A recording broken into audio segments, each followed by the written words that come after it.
Allez, on quitte le football, on revient à Bruxelles. Le plan Good Move trouvera-t-il sa vitesse de croisière en 2023 ? C'est la question qu'on va se poser maintenant. On va aussi parler des investissements, des nouveautés qui attendent la STIB pour l'année prochaine. Nous sommes avec Elke van den Brand, la ministre bruxelloise de la mobilité. Bonjour Elke van den Brand, merci d'être avec nous. Est-ce que vous êtes une rêveuse ? Une rêveuse dans le... Moi, j'aime rêver d'un autre monde. Ouais. En fait, oui. Vous aimez rêver d'un autre monde. Oui, Ouais. et aussi de le mettre en œuvre. Et le mettre en œuvre. Je vous pose cette question parce que Politico, qui est un journal spécialisé dans la politique européenne, vous a nominé, c'est la période des prix de fin d'année, dans une catégorie rêveur. Vous appréciez la nomination ? Oui, parce qu'il faut voir la raison pour laquelle, pour eux, les rêveurs sont des gens avec une vision pour le monde, pour leur ville, et qui expliquent les visions. Alors, je suis dans une liste avec Frans Timmermans, entre autres. Alors, Il y a aussi Vladimir Poutine dans la liste. Oui, mais tout en bas, comme dernier, et on disait que voilà, c'était quand même c'est quand même un double tranchant avec Van den Brand, parce que Politico écrit que vous êtes autophobe, ce que vous avez toujours nié, et que vous voulez briser l'amour de Bruxelles pour les voitures. Mais ce qui est positif pour vous, c'est qu'ils disent que si vous réussissez, Bruxelles va devenir un exemple pour d'autres villes.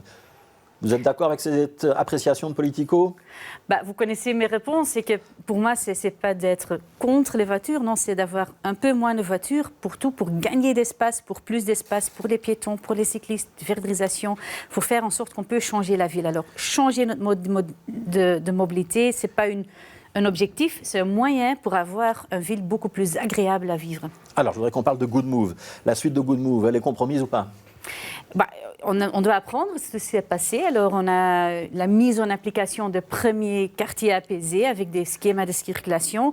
Dans quel quartier ça a bien fonctionné maintenant? Les premiers résultats commencent à être là. Dans d'autres quartiers, ça n'a pas bien fonctionné. Il y a beaucoup de protestes qui ont été là. Alors, il faut apprendre sur les méthodes. Les objectifs, ils restent là. Les objectifs restent inchangés, ils restent urgents, ils restent indispensables. Mais la méthode pour y arriver, pour ça, on a une nouvelle adaptation à la méthodologie. Vous allez rencontrer, je pense, demain, les échevins de la mobilité. Oui. Ouais, vous allez leur dire quoi ? Que pour nous, l'important, c'est qu'on partage les objectifs. Personne ne met en question les objectifs, mais que beaucoup de retours qu'on a eu des communes, c'est que les périmètres, alors le territoire sur lequel se passait était trop grand, que les communes veulent travailler sur des territoires un peu moins larges, qui veulent plus de temps pour le phase préparatoire, un peu plus de budget pour faire la participation, d'autres méthodes, etc. Alors, pour tout ça, on va ajouter la flexibilité, on va augmenter les possibilités pour les communes pour le faire, pour faire en sorte qu'ils peuvent vraiment faire à leur mesure. Pour être très concret, ça veut dire qu'en 2023, on pourrait avoir des projets Good Move, mais sur des quartiers plus petits que ce qu'on a vu jusqu'à présent, et on va se donner plus de temps, notamment plus de temps pour les communes pour entrer les dossiers. C'est important, les communes, elles rentrent des dossiers pour avoir des financements, pour pouvoir construire notamment la concertation. C'est-à-dire que vous êtes plus souple que dans la première phase. Ça sera plus souple. Ça ne veut pas dire qu'ils doivent les plus petits ou qu'ils doivent prendre plus de temps, mais qu'ils peuvent le faire. Alors, il faut vraiment travailler sur mesure du quartier. Le quartier de Chantoiseau à Woluwe, ce n'est pas le même que le quartier Curiem. Alors, il faut des méthodes adaptées et il faut faire en sorte qu'on prend le temps là où c'est nécessaire, mais qu'on continue à avancer évidemment sur les objectifs. Il y en aura des quartiers où on fera Good Move en 2023, parce qu'il y a quand même une série de communes qui ont déjà dit non, pas chez nous, donc pas à Evere, pas à Saint-Josse, pas à Kuckelberg. Vous avez quand même l'espoir qu'il y en ait quelques-uns qui rentrent des dossiers, qu'il se passe quelque chose en 2023 où tout le monde est en train d'ouvrir son parapluie parce qu'on voit que ça ne s'est pas bien passé ailleurs. Ce sera une appel ouverte, alors les communes peuvent choisir quand ils entrent. Il n'y a pas déjà quelqu'un qui vous a dit « moi en 2023 j'y vais » ? Même dans la presse, la commune de Berchem par exemple, la commune d'Ixelles, ils ont dit « ça nous intéresse de continuer cette procédure ». Voilà, ça commence à en réfléchir.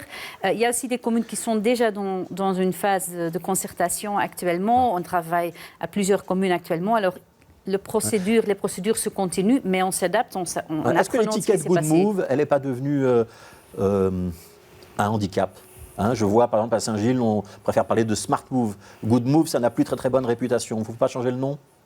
On parle des quartiers apaisés. Alors, le Good Move, et ça, c'est la difficulté, c'est le grand plan de mobilité dans lequel il y a 50 mesures. C'est aussi l'augmentation de l'offre de transport en commun, etc. Et avec 50 miles d'ici 2030. Oui, et une des mesures était les quartiers apaisés. Alors, c'est vrai que le nom a été utilisé pour les quartiers apaisés, mais Good Move, ça parle de beaucoup plus. Il ne faut pas sortir un autre nom en 2023 ? Voilà, à Paris, ils utilisent embellir les quartiers, à Bruxelles, ils utilisent apaiser les quartiers. Voilà.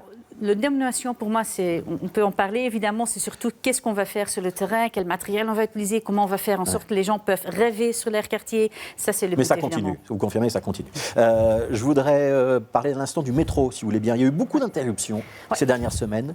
Par exemple, jeudi dernier, il y avait 4 lignes qui étaient arrêtées en même temps et c'était à l'heure de pointe. Qu'est-ce qui se passe sur le métro? Alors, il y a plusieurs choses. Alors, tout d'abord, on est en train de moderniser les lignes de métro. Et dans beaucoup de villes, ce sont des adaptations qui font en arrêtant toute la ligne.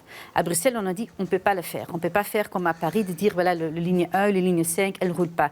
Alors, on le fait en gardant la ligne en fonction. Ouais. On essaye de le faire avec le moindre interruption possible. Ouais, mais ça coince un peu. Un impact, ça coince. C'est une des éléments qui est un enjeu. Quand ça coince à l'heure de pointe, c'est quand même embêtant, hein, Covenant Brown. Ça, évidemment, c'est un problème. Et on essaye de l'éviter, mais moderniser, ça veut dire qu'on utilise des autres matériels de sécurisation et ça va faire en sorte qu'on peut augmenter la fréquence après. Alors, c'est un peu reculer pour avancer. On va éviter de nouvelles pannes, de nouveaux incidents dans les prochaines semaines ou pas? J'espère, mais par exemple, aujourd'hui, ce matin, à 7h30, alors dans l'heure de matin, il y avait une câble, une rail qui a cassé. Alors, la STIP a réagi tout de suite. Ça a pris 17 minutes, mais elle a dû couper le trafic, mais alors c'est un impact énorme. Et 17 minutes pour réparer un câble, c'est très très vite, mais c'est un impact. Après, tout est perturbé, alors il faut reprendre, etc. Il y a maintenant encore des analyses, comment on peut aller encore plus vite. Mais ça sont des choses, évidemment, on essaye de l'éviter. C'est la raison pour laquelle on investit massivement dans la STIP, dans les investissements. Mais voilà, malheureusement, on a eu pas mal de problèmes. Ouais. Il y a la question des intrusions aussi sur les voies du métro, parce qu'on a appris que c'était en très très nette augmentation. Il faut renforcer la prévention, il faut prévoir des sanctions plus lourdes pour ceux qui descendent sur les voies. Oui, et surtout l'expliquer aux gens. Si vous faites ça, c'est hyper dangereux pour vous-même, mais vous mettez aussi tous les systèmes de transport en commun en péril. S'il y a quelqu'un qui est sur les rails pour un pari ou pour rire, c'est pas pour rire, c'est sérieux. Il faut arrêter le trafic, c'est un combo tout le trafic. Et on a vu... Est-ce qu'il faut punir ? Il faut punir ce comportement, oui. Ouais. Alors, je voudrais qu'on parle du budget. 1,4 milliard pour la mobilité dans le budget 2023. C'est 1/5 du budget de l'ensemble de la région bruxelloise, donc c'est très important. Concrètement, qu'est-ce qui va être différent pour les usagers de la STIB l'an prochain grâce à cet argent? On sait qu'il y a plus de 400 millions qui vont sur la construction du métro. Il reste donc... entre 400 et 450 millions pour améliorer le trafic à la STIB. Ça va se traduire comment? Oui. Je vais d'abord dire ce qui ne va pas changer, ce sont les tarifs. Ça, c'est déjà important. Alors, on va continuer à investir. Je vais tout de suite dire ce qu'on va faire, mais sans qu'on va augmenter les tarifs pour les gens. C'est important. Il y a même des groupes cibles, les 65+, qui vont profiter d'un abonnement, comme les jeunes jusqu'à 25 ans, à 12 euros. Alors, il n'y a pas une indexation des tarifs, même s'il y a une inflation. Donc, en 2023, c'est promis que jusqu'à la fin 2023, ça ne bouge pas. Oui, et c'est pour ça qu'on prévoit des budgets, parce qu'il faut compenser la STIB pour le faire, parce que une perte de revenus pour eux. D'autre côté, on va investir dans tous les modes. Alors, il y a pour le mode bus, le mode tram, le mode métro, il y a des nouveaux investissements. Pour le bus, on déploie des nouvelles lignes de bus. On continue à déployer le plan bus qu'on a mis en œuvre. Ça veut dire des nouvelles lignes. Aussi augmenter les fréquences. Par exemple, tous les bus qui vont au Pentagone, au centre historique, vont avoir un timing de maximum 15 minutes entre deux bus sur toute la journée, évidemment. Alors, faire en sorte qu'il y ait une augmentation des fréquences. Il y a aussi, dans les heures pointes, ils vont plus vite. Il y a parfois chaque 3 minutes un bus. On va aussi faire en sorte qu'il y a une électrification. Plusieurs lignes vont être électrifiées. Sur 4 lignes, il y aura des bus électriques. Oui. Il y a des bus qui sont tout à fait électriques. Alors, ce sont des investissements qui sont là. Le même pour le tram, des nouvelles lignes de tram. Pour Nederhof-Rembeek, on est en train de... c'est prolongé. Voilà, tram 9, elle était jusqu'à Ezel. Elle va maintenant déjà elle était jusqu'à l'hôpital... UZ Bruxelles, elle va maintenant jusqu'à Ezel. Le tram NOH, les chantiers ont commencé, alors les impacts sont là. Le tram va rouler le plus vite possible. Il y a aussi des autres lignes de tram, par exemple le 95, elle est toujours bondée. Alors on commence maintenant les études pour tramifier cet axe, pour faire en sorte qu'on peut transporter plus de gens. On achète le nouvel matériel roulant, on le rend accessible. Roulant, on aura des nouveaux métros en 2023? Il y a des nouveaux métros qui arrivent, alors on a acheté des nouveaux rames de métro. Là c'est important, c'est parce qu'on connaît tous les rames orange qui bougent, on a besoin d'eux pour augmenter la fréquence, mais les nouveaux matériels sont des matériels qui sont très ouverts, avec du matériel... C'est le fameux M7. Oui, c'est très agréable, c'est tout accessible, il y a beaucoup d'espace. Et tout ça, on verra ça en 2023? Ça sont tous des choses en 2023, alors c'est 16% de notre budget régional va à la STIP, au transport en commun. C'est un choix politique pour dire, pour nous, le transport en commun, c'est crucial à Bruxelles. Alors on compte investir, même si ce sont des temps difficiles au niveau budgétaire. Alors je voudrais qu'on prenne, il nous reste 1 minute ou 2 minutes, parler quand même de plaisir d'hiver qui arrive. C'est-à-dire beaucoup de monde au centre-ville. Ça cartonne. Et puis il va aussi y avoir des températures très froides la semaine prochaine. Ça veut dire qu'on va avoir une circulation difficile dans les prochains jours, dans les prochaines semaines? Je suis très contente que Plaisir d'hiver, ça cartonne, qu'il y a plein de monde, le centre-ville, tout le monde est là.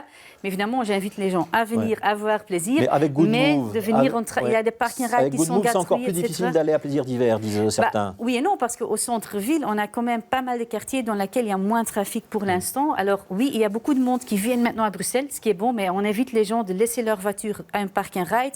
Syria, c'est gratuit, ou de rester sur les parkings, sur la petite ceinture, de ne pas entrer dans les parkings, dans le Pentagone, parce que là, vous êtes très nombreuses et ça empêche vraiment une circulation. Et ça risque d'être le chaos. Température fortement négative lundi, mardi prochain. On va saler préventivement les chaussées. On est prêt? On a le stock de sel, tout ce qu'il faut? On est toujours prêt. On fait et les pistes pour les voitures et les pistes cyclables pour faire en sorte que tout le monde... Les pistes cyclables seront dégagées. Ils sont aussi déneigées parce qu'on veut que tout le monde peut rouler en sécurité et il faut mettre des gants. Merci Elke van den Brand. Merci d'avoir été notre invité.